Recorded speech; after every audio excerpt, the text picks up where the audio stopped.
So I will admit to you, the first time that I ever prayed online, facing a computer screen, it was really hard. And I thought to myself, oh my gosh, what have we done? It was a challenge to get into the prayers. It was a challenge not to be distracted by cell phones and computers and the other people around me. It was hard not to get up and go refresh my coffee every now and again. Online prayer, the first time I did it, was a challenge. And I really asked the question, is this genuine? Is this authentic? Can I engage with God and with the Jewish people with online prayer? And I've come now, after doing it for nearly 6 months, to tell you that yes, I can. Yes, online prayer can feel genuine and authentic. Once I learned to work at it, once I learned to try, and once I reframed my expectations, online prayer became just as genuine and authentic as praying with others in person. Now, many of us like the Keva. That's the Hebrew word for structure, right? We like the Keva of the prayer service, and we use that to create the kavanah, the intentionality. We use the structure of the prayer service itself, as well as that which is around us, to get in the mood for prayer, to really feel a sense of spirituality. I know for me at the Shaarey Zedek Sanctuary, I feel an incredible amount of reverence and awe. And that gives me a sense, a deepened sense of prayer, of genuine prayer, of authentic prayer.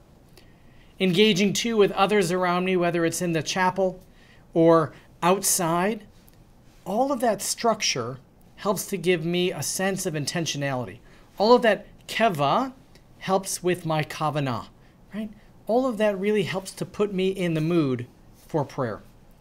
But as I began praying at home, just as we're going to be doing on the high holidays, as I began praying at home, I started realizing I have to do my own work and really put myself in the right frame of mind, create my own kavanah, but also allow myself to let the prayers coming forth out of the computer touch my soul. Because at the end of the day, it's a real person leading us in prayer. It's not the computer. At the end of the day, the prayers that we're offering are the same prayers that have been offered for 1,000, 2,000 years or more. Those prayers are genuine and authentic. And when I say amen to that prayer, then I too am genuine and authentic. When I say the same prayers at the same time, then my prayers are genuine and authentic. As we go back to the Hebrew Bible, we see all sorts of examples of prayer. None of them were in the traditional liturgy as we have right now. In fact, the first recorded prayer in the Hebrew Bible comes from the Torah when Moses sees that his sister Miriam is sick. Moses looks up to the heavens and cries, El na rafanala, please God heal her. And God healed her. It was not part of a formal structure of the service. It was just a prayer full of kavanah, of intentionality. It was genuine and it was authentic because it came from within. I'm reminded too of what our rabbis teach in Pirkei Avot. They say when you pray, do not make your prayers a set routine, but offer those prayers as a plea of mercy and grace before God. Our prayers are not what come out of the computer. Our prayers are not even what comes forth from the bima. Our prayers are what come forth from within. Now, we use the tools like the leaders on the bima or the leaders speaking to us from the computer to help us. But at the end of the day, what is genuine and authentic is what comes forth from our hearts, from our souls, from our mind. As we approach these high holidays, 5781, it's going to be challenging.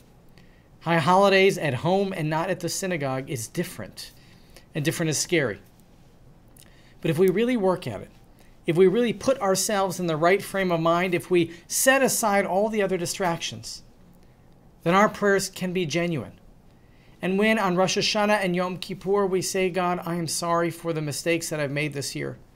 Please, God, make this a year of health and of joy for us and for all of your people. When we ask to be written in the book of life on Rosh Hashanah and sealed in the book of life on Yom Kippur, that prayer will be genuine and authentic because it comes from within. So I invite you to join me on this journey of rediscovering the meaning of prayer, of figuring out how in different settings we can make our prayers genuine and authentic. You'll see me, God willing, on Rosh Hashanah and Yom Kippur, and I'll be praying from my heart. I invite you, wherever you'll be watching the service, to join me in praying from your heart as well. In that way, all of our prayers can be genuine and can be authentic. Thanks.